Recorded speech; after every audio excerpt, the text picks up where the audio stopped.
2,000 years ago, a man walked the dusty roads of first-century Palestine. He owned no land. He commanded no army. He wrote no books. And yet today, billions of people still shape their lives around his name. Some believe he was God.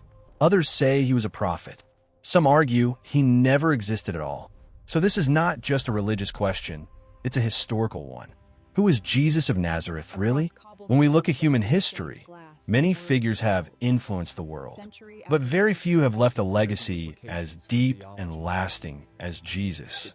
He stands at the center of some of the world's largest religions, including Christianity, Islam, and the Baha'i faith. At the same time, he remains one of the most debated figures in history. For Christians, Jesus is the Son of God. For Muslims and Baha'is, he is a human prophet. Some Hindus see him as a divine avatar. Others believe he was a myth created by early writers. So how do historians approach this? Historians rely on evidence. The strongest evidence would be writings or objects left by the person themselves. In the case of Jesus, we have neither. There are no confirmed archaeological remains and no writings from Jesus himself. Because of this, some scholars argue that Jesus never existed, but most historians disagree.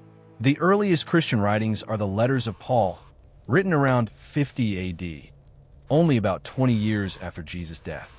They show that a movement already existed, led by people who claimed to have known Jesus personally. The Gospels were written later, beginning around 70 AD. They differ in details, but all describe Jesus as a real man who lived, taught, and was executed. More importantly, there are non-Christian sources. The Jewish historian Josephus mentions James, the brother of Jesus who was called Christ. The Roman historian Tacitus confirms that Jesus was executed by crucifixion under Pontius Pilate. These writers were not Christians and had no reason to invent him. So what can we actually know about him? Most scholars agree on a basic outline. Jesus was a Jewish man living in first-century Palestine. He gathered followers. He preached about the coming kingdom of God. His message disturbed authorities. And around the year 30 AD, he was executed by crucifixion. Shortly after his death, his followers believed he had risen from the dead. And from that belief, Christianity emerged. Everything beyond this becomes interpretation.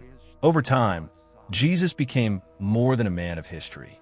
He became a symbol shaped by belief, culture, and tradition. History can tell us that he lived, but belief decides who he was.